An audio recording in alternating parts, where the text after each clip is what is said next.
বন্ধু বান্ধৱীসকল, আপোনালোক সকলোকে মোৰ চেনেললৈ স্বাগতম জনাইছোঁ আৰু আশা কৰোঁ সকলো ভালেই আছে। আৰু মই আজি বনাইছোঁ বেচনৰ লাড্ডু। ইউটিউবৰ পৰাই চাই লৈছোঁ, কি হয় নাজানো, ভাল বেয়া যিয়ে হওক আপোনালোকৰ লগত শ্বেয়াৰ কৰোঁ।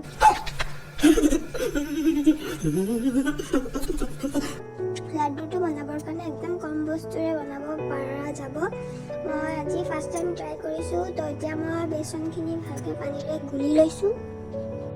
তো গৰম হোৱাৰ পাছত তেলখিনি দিলোঁ। তেলখিনি দিয়াৰ পাছত আমি গুলি থোৱা বেচনখিনি পকৰি হিচাপে বনাই ল'ম। প্ৰথম চাই ল'লোঁ তেলটো গৰম হ'লে নাই। এতিয়া আমি যেনেকুৱা আকৃতিৰে হওক বনাই ল'লেই হ'ল।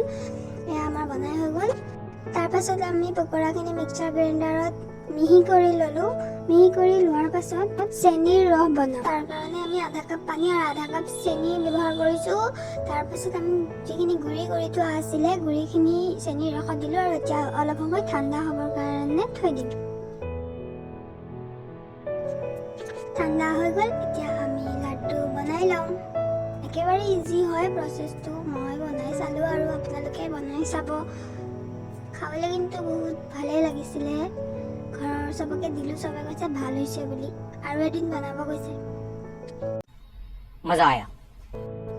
লাড্ডুখিনি বনাই হৈ গ'ল। এতিয়া অলপ ওপৰত কাজু বাদাম ডেক'ৰেশ্যন কৰি দিওঁ, তেতিয়া অলপ ভাল লাগিব দেখি পেলাই। অলপ মোৰ চেনিৰ ৰসটো বেছি হৈছিলে, কিন্তু খাবলৈ বহুতেই ভাল লাগিছিলে।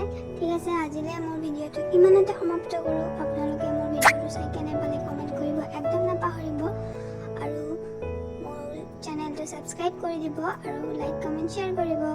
ধন্যবাদ।